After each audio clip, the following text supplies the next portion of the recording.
In 2004, beneath the ice of Antarctica, a pyramid was discovered.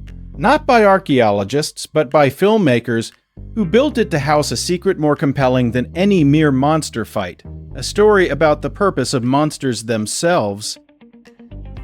Alien vs. Predator arrived not with a roar, but with a sigh, a collective groan from cinephiles who saw the title as the final cynical commodification of two revered horror icons. The critical reception was frigid, often dismissing it as a vapid toy box clash. But to view it solely through that lens is to miss the strange, almost solemn ambition flickering within its frozen frame. The film's journey to the screen was a decade-long odyssey of conflicting visions. Throughout the 1990s, the concept lived primarily in Dark Horse comics and video games, where the crossover felt at home. Bringing it to live action meant reconciling the gritty, haunted house terror of Alien with the tribal, hunter-warrior ethos of Predator. The task fell to Paul W.S. Anderson, a director known for kinetic, video game-inspired aesthetics, who fought for a surprising approach, restraint. Anderson's key insight was setting. He moved the action from the urban jungle or distant planets to a controlled, subterranean environment. The pyramid, built at Prague's Barrandov Studios, was one of the largest sets ever constructed there. This wasn't just a backdrop, it was a character, a meticulously engineered maze with shifting walls, a literal machine for ritual. The production leaned heavily on practical effects and puppetry for the creatures. A conscious, almost nostalgic rejection of the fully CGI monsters, then becoming standard. This physicality extends to the film's visual language. Cinematographer David Johnson bathes the early exploration in cold blues and sterile lights, the palette of science and discovery. As the team descends into the pyramid, the light warms to torchlit golds and ominous reds, signaling a descent from rationality into the realm of myth and primal ceremony. The camera often adopts a patient, observational stance, framing the vast architecture with a sense of awe that feels more archaeological than action-oriented. The human characters, led by Alexa Woods, are often criticized as archetypal, yet their role is deliberately functional. They are not the protagonists in a traditional sense. They are witnesses, intruders, and ultimately, the sacrificial medium through which an ancient ritual is conducted. Their value is measured not by depth of character, but by their utility to the pyramid's purpose. That purpose is the film's central unspoken theme, the curation of legacy through ritualized violence. The predators are not mere hunters, they are custodians. The pyramid is a proving ground, a sacred site where young predators undergo a rite of passage by hunting the ultimate prey.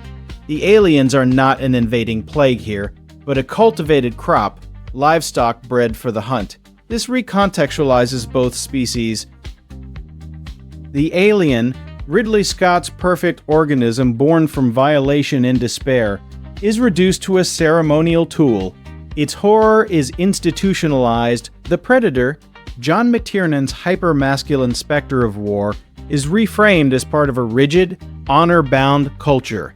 Their battle is stripped of random savagery and transformed into a structured, almost liturgical event. The film becomes less about vis-end, the film becomes less about ease, and more about in accordance with. This framework allows the film to explore a quiet tragedy, the breakdown of ritual. The modern-day predators arrive to find their ancient temple active, and their human cavil armed with modern technology. The sacred hunt descends into chaos. The perfect system designed to create warriors is corrupted by unforeseen variables, namely human curiosity and defiance. Alexa Woods' arc culminates in this thematic rupture. By surviving and earning the respect of the last predator, she doesn't just escape, she becomes an anomaly. She is marked, not with a brand of ownership, but with the ritual sigil of the hunt, a human inscribed into predator mythology. In her final moment, holding the predator's spear, she gazes not at the sky, but at the weapon, a tool of an order she has now, irrevocably joined and altered.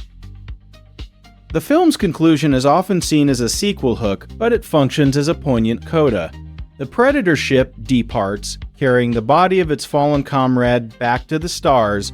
It's a funeral procession. The spectacle is over, and what remains is the somber cost of a tradition upheld. The triumphant roar of the alien queen is undercut by her imprisonment.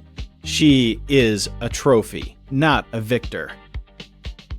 Where Alien is a film about the terror of the unknown biological, and Predator about the dread of the superior technological, Alien vs. Predator is about the melancholy of the known ritual. It presents a universe where even cosmic horrors have been cataloged, assigned a role, and woven into a cultural practice.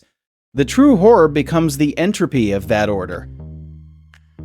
Its flaws are evident: pacing that stumbles, dialogue that serves plot over poetry, a score that sometimes shouts where a whisper would do.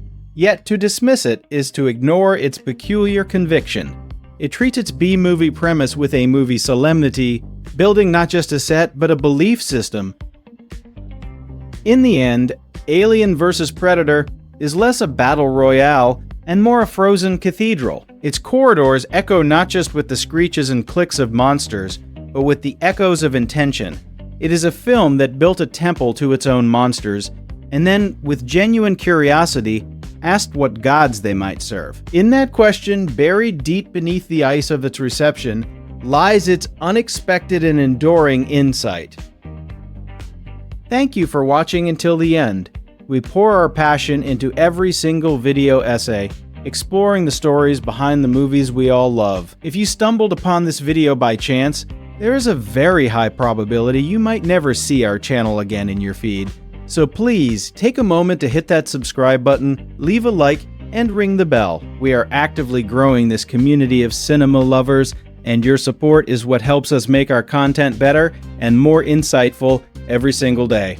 Let's explore the magic of filmmaking together. See you in the next one.